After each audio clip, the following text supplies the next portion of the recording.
So I'm a 25-year-old guy, and honestly, I never thought I'd be the type to write some long relationship story on the internet. But the way everything spirals still feels unreal, and getting out actually helps make sense of it.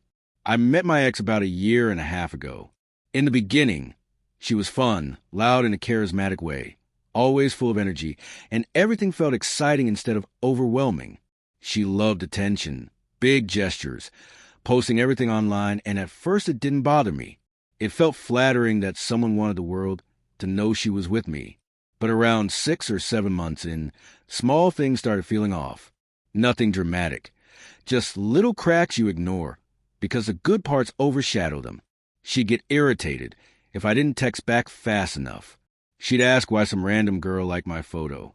She'd get weird if a female coworker asked me something harmless.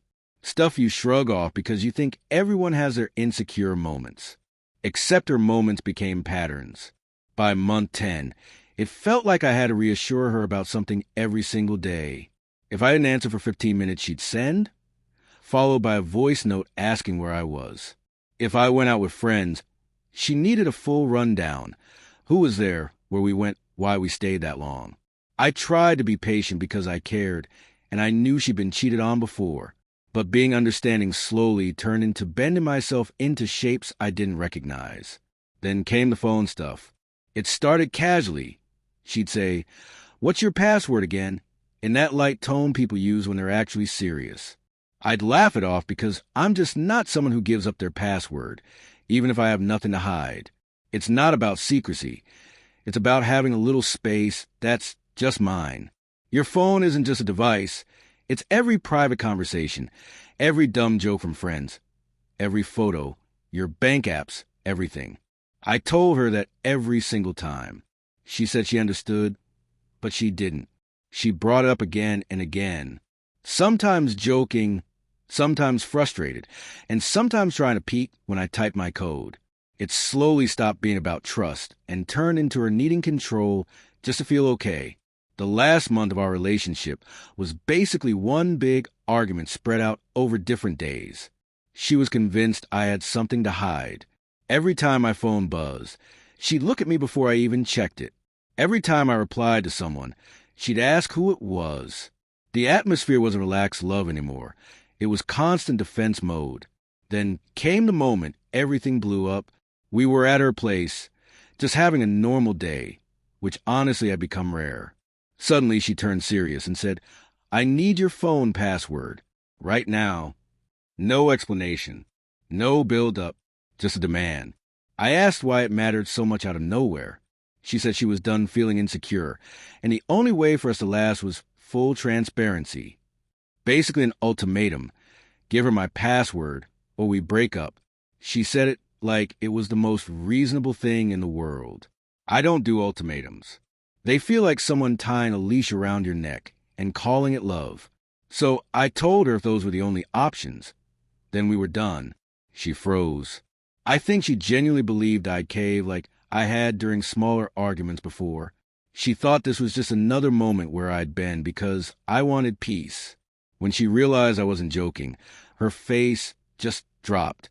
She asked if we could talk about it later, but I knew talking later would just lead to pressure, guilt, or promises she wouldn't keep.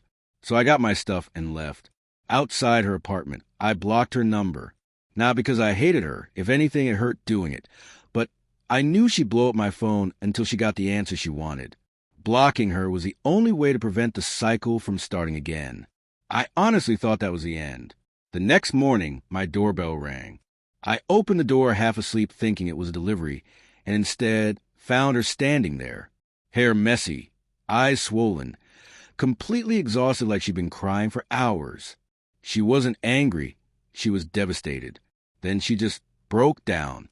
Full body crying, shaking, barely able to breathe between words. She grabbed my arm, begging me not to leave her, saying she didn't mean the ultimatum and she was just scared. And I'm not heartless. Watching someone crumble like that hits you in a way you don't expect. I couldn't leave her crying in the hallway, so I let her inside. She kept apologizing over and over. She said she'd go to therapy. She'd work on her insecurities. She'd never ask for my password again. She was trying so hard to rewind everything, like the right combination of tears and promises could undo months of tension. And for a second, I felt that instinct to take care of her. But right behind that feeling was a realization that if I said yes right then, it would be because of guilt, not because we had a healthy relationship left to save. So I told her the truth, that I cared about her, that I didn't think she was a bad person, but that the relationship had slowly been draining me, making me feel like every move I made had to be explained or defended. I told her the ultimatum wasn't the only issue. It was a final straw after a long series of crossed boundaries. She cried harder. It made me feel like the villain, even though I knew staying would only prolong the damage. She asked for one more chance, but it wasn't really a chance. She wanted instant forgiveness, instant reset, instant relief from her guilt. And I couldn't give her that. It took almost an hour before she finally left. She walked slowly, like she hoped I'd stop her at the last second. But I couldn't. Not if I ever wanted to feel like myself again. After that, she tried contacting me through friends, new numbers, email, not in a dangerous or creepy way, just desperation. Everything she wrote was some form of, "I'm sorry, please come back, I'll change."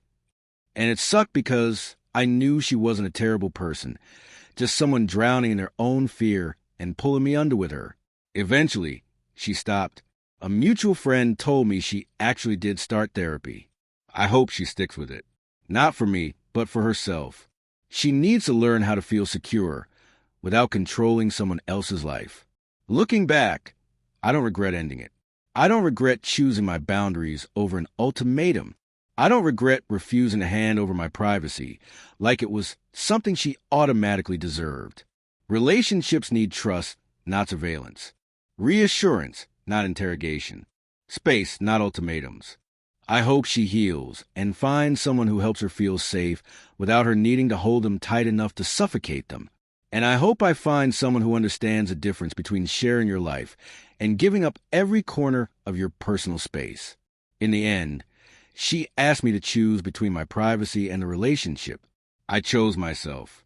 And even though it got messy and emotional, it was the right choice.